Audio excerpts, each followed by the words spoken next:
आणि आज जितेंद्र आव्हाड यांच्या विरोधामध्ये भाजपनं राज्यभरामध्ये आंदोलन केलेलं आहे। काय त्यांनी आरोप केले ते पाहूया। हवा तर फाशी द्या, पण मी मनुवादाच्या विरोधात उभा राहणार। मला पुढे करून मनुस्मृतीला लपवण्याचं काम सुरू। जितेंद्र आव्हाड ठाम। बाबासाहेबांचा फोटो फाडल्याप्रकरणी भुजबळांकडून आव्हाडांची पाठराखण। मनुस्मृतीवरून लक्ष हटवण्यासाठी आव्हाडांवर आरोप।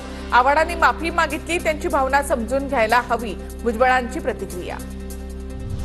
आव्हाडांकडून बाबासाहेबांचं पोस्टर चुकून फाडलं गेलं, त्याबद्दल त्यांनी माफी सुद्धा मागितली। आव्हाड बाबासाहेबांच्या विचारांसाठी 35 वर्षांपासून सक्रिय। जयंत पाटलांकडून आव्हाडांची पाठराखण।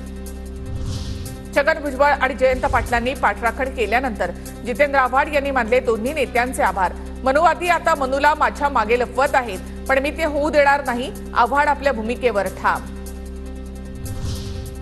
महाडमध्ये बाबासाहेबांचा फोटो फाडल्यामुळे जितेंद्र आव्हाडांच्या विरोधात भाजपचं आंदोलन। मुंबईमध्ये विविध ठिकाणी भाजप कार्यकर्ते आक्रमक।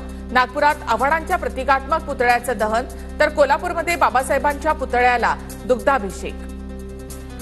भाजप हा माझा वैचारिक शत्रू आहे। माझ्याकडून अनावधानानं चूक झाली, मी माफी सुद्धा मागितली, पण भगतसिंह कोश्यारी, चंद्रकांत पाटलांनी माफी मागितली होती का?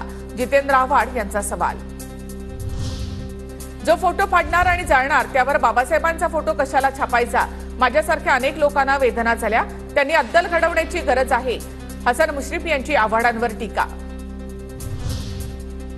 भाजपला आव्हाडांचा निषेध करायचा असेल तर त्यांनी प्रत्येक शहरामध्ये मनुस्मृतीचं दहन आंदोलन करावं। अनिल देशमुख यांचं ट्विट। तर आंबेडकरी जनतेला माहिती आहे चूक नकळत झाली, मतांसाठीच्या राजकारणाला जनता भुलणार नाही, असाही टोला।